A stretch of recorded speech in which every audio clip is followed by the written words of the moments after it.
Howdy folks, I'm Mama B, and I'm going to show you how I make baby bird food. This is really great for in case of an emergency and all you've got is bird food laying around and you suddenly have babies that you're unexpectedly having to feed. We're starting out with Roudybush. That's what these big green pellets are. And then the Zupreem Fruit. That's what the little colored cereal looking pellets are. Alright, let's get going. One thing I want to warn you about when you're making baby formula, it's really fun to pre-mix your pellets with other seeds and stuff. Do not use that.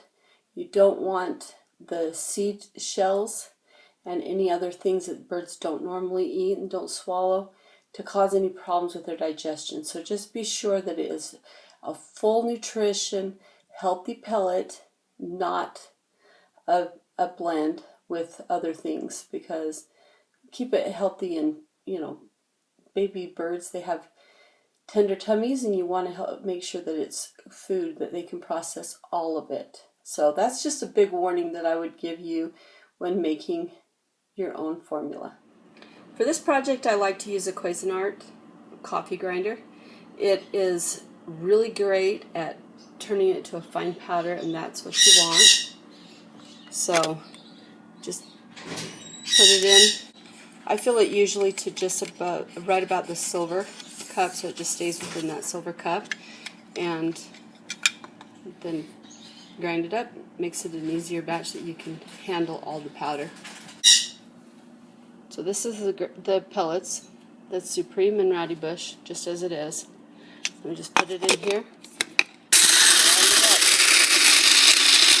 This process takes about 2 minutes of grinding time. And you can tell that it's finished when you don't feel any granules in between your fingers when you grind it or when you rub them together like this. This has a little bit of granules in it still, so we're going to keep going.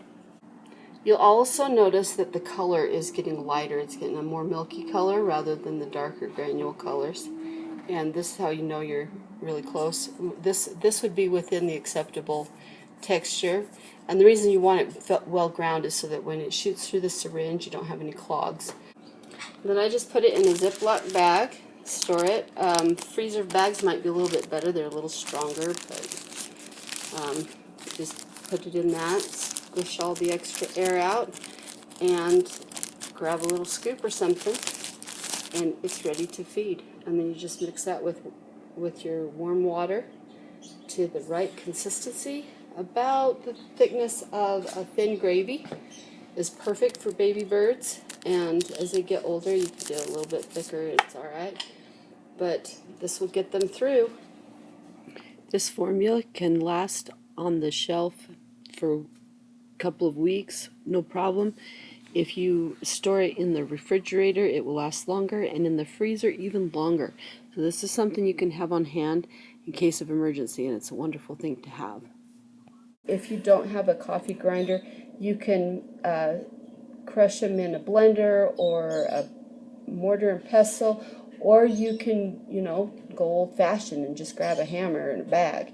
But the reason that I do it to the consistency of the powder is because that makes it really easy. It absorbs quickly, and it's just instant baby food for the birds. It is possible to do it without it. It just takes a lot more time and effort, so this is why I'm sharing this with you. It's great for in case of emergency, when you all of a sudden find yourself having to feed this little baby birds and you don't know what to do. So thanks for watching our videos. Thanks for joining our little community and spending time with us, and have a fantastic day.